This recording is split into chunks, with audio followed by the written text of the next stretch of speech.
Jonathan Walker. I'm Head of Member Relations for the North East Chamber of Commerce, so I manage all of our policy and campaigning work in the north of the region. It's a difficult one to answer. We've asked a lot of businesses whether or not they're preparing for it, and the uncertainty has meant that a lot of them aren't. In reality, there's going to be questions obviously around currency, and that's certainly one of the big fears. Over time, potentially new rules about cross-border trade. There's also the unanswered question of Scotland's role in the European Union and whether or not that would have implications for trade. So I think really there's a lot of questions there that haven't been answered. There is some thought that being a border region could potentially bring some benefits. You see that in other parts, certainly of Europe. But until we know what the new Scotland would look like, it's a hard.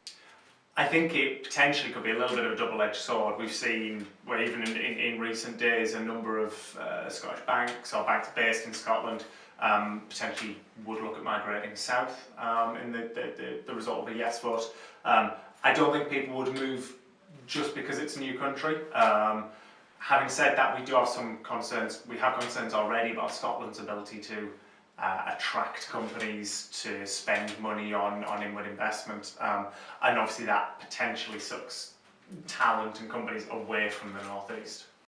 The Devo Max option is one that is causing quite a bit of concern for a number of companies because it's not being seen in the wider context of other parts of the UK gaming powers, away from Westminster. Scotland already enjoys quite a favourable funding settlement, certainly compared to the North East.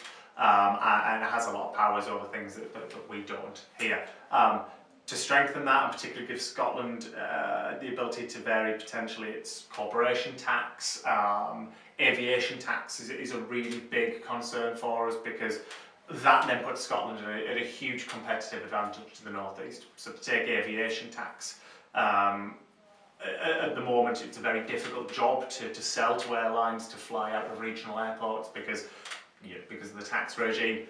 If that is lower in Scotland and the North East is competing with Scotland, it's fairly obvious where it's going to be more attractive. I think that, well, you've seen in recent days when the polls seem to be narrowing, the whole stock market took a little bit of a dip, led in particular by companies either based in Scotland or kind of significant Scottish assets. The one thing markets don't like is uncertainty, and that is the big issue. There's so many policy questions, particularly the currency one, that haven't been answered. It could well be that a shared currency would work. We've already seen from all the major parties that it wouldn't be a formal currency union. There's other examples of it working elsewhere in the world, but not on this scale, and certainly not in these circumstances.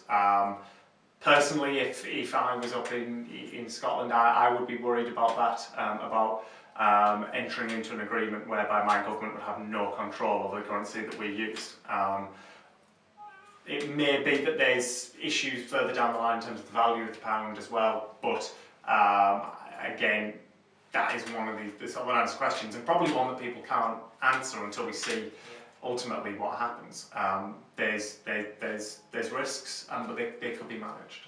I think it's fairly clear that the yes campaigns tended to appeal to the heart, and the no campaigns tended to try to appeal to the head. Certainly looking in from kind of south of the border,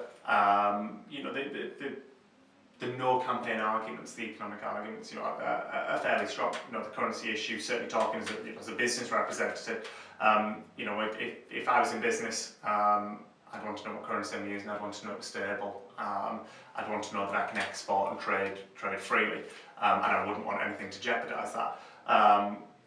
But we're an organisation that constantly calls for further powers to be devolved to the North East, and I can see that if that is on the table for Scotland and the ability to govern your own affairs, I can see why it is appealing for a lot of people. Having said that, I think that there are ways in which Scotland can secure those powers without needing to become independent, and then ultimately, the UK is relatively strong together. We haven't taken a position on whether or not we're for or against it. In part, it's because it's not our place to influence it in the North East. This is a decision for the residents of Scotland. But also a strong Scottish economy is good for the North East, regardless of kind of how it operates. And probably we're not in a position to understand which one's going to provide the strongest economy. I think we're already seeing quite a lot of calls for that. Certainly the northern cities and sort of their surrounding areas have been very vocal in this. So Manchester, Leeds, Newcastle, Sheffield, those types of places. It's been tried before.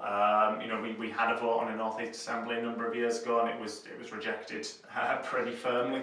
But I think it probably is time to revisit it, not necessarily in those terms, but I think we're one of the most centralised countries, certainly in Western Europe, and that limits the abilities of cities and regions to specialise, to attract talent, to compete, to shape their own future. And when we see that those powers in small ways do move, we're seeing it up in Newcastle at the moment. They've been given increased power to invest and borrow money. Huge developments now going on because they can just get things moving and don't need to turn to Westminster for approval all the time. I think that, if you were to ask businesses until recently which one was sort of concerning them the most, it would be actually the EU question. Certainly our businesses want to see some level of renegotiation of the relationship with Europe, particularly around regulation, employment legislation, that type of thing, but firmly want to remain part of the EU.